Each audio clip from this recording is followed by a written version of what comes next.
ఈశ్వరా ఇది నీది అన్నారు. అది కష్టమైన సుఖమైన ఇది నీది అంటే చాలు. స్వామి తన శంఖ చక్రాలను అడ్డు పెట్టి కాపాడుతూ ఉంటాడు. ఎందుకు కాపాడుతాడు? ఇవాళ ₹1,00,00,000 వచ్చాయి, నేను సంపాదించానన్నా అనుకోండి, వజ్ర వైడూర్య మణిమాణిక్యాలు నాకు దొరికాయి ఇవాళ, అవి తెచ్చుకొని ఇవాళ నేను తెచ్చుకున్నాను అనుకోండి, ఉత్తరక్షణంలో నీ పైన వచ్చేస్తారు నిన్ను దోచుకుపోవటాన్ని, నిన్ను చంపటానికి.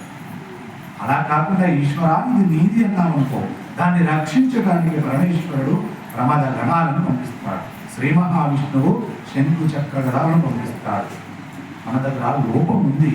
ఏదైనా మంచి జరగానే మనదే మనదే మనదే మనది, నేను నేను నేను నేను. దీనివల్ల మనల్ని మనము రక్షించుకోలేకపోతున్నాం, అనాథలం అవుతున్నాం. అందుకే సర్వకాల సర్వావస్థల యందు ఇష్ట దైవ నామ స్మరణ మరవకూడదు.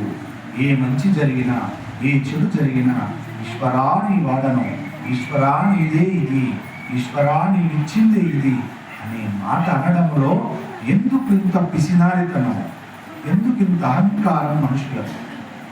అంటే ఎక్కడ మనము మహాభారతం చదివిన పాపాన పోలే, ఎక్కడ రామాయణం చదివిన పాపాన పోలే, ఎక్కడ మనం భగవద్గీత చదివింది లేదు, ఎక్కడ మనం భాగవతాలు చదువుతున్నది లేదు, ఎక్కడ ఉత్తమమైనటువంటి గురువులను ఆశ్రయించింది లేదు, ఎక్కడ ఉత్తమోత్తమైన ఆశ్రమాలు ఉన్నాయో ఆశ్రమాల దగ్గరికి వెళ్ళి ఆశ్రమాన్ని సందర్శించినటువంటి పాపాన పోలేదు మనము.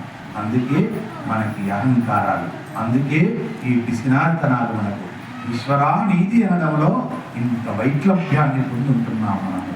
దయచేసి ఇది తొలగించుకొని పరమేశ్వర నీది అని ఎప్పుడైతే మనం స్వామికి నివేదన చేస్తామో సర్వకాల సర్వావస్థల యందు రక్షగా కాపాడుకుంటాడని ఈ యొక్క అర్థం మనకు తెలియజెప్పాడు పరమేశ్వరుడు.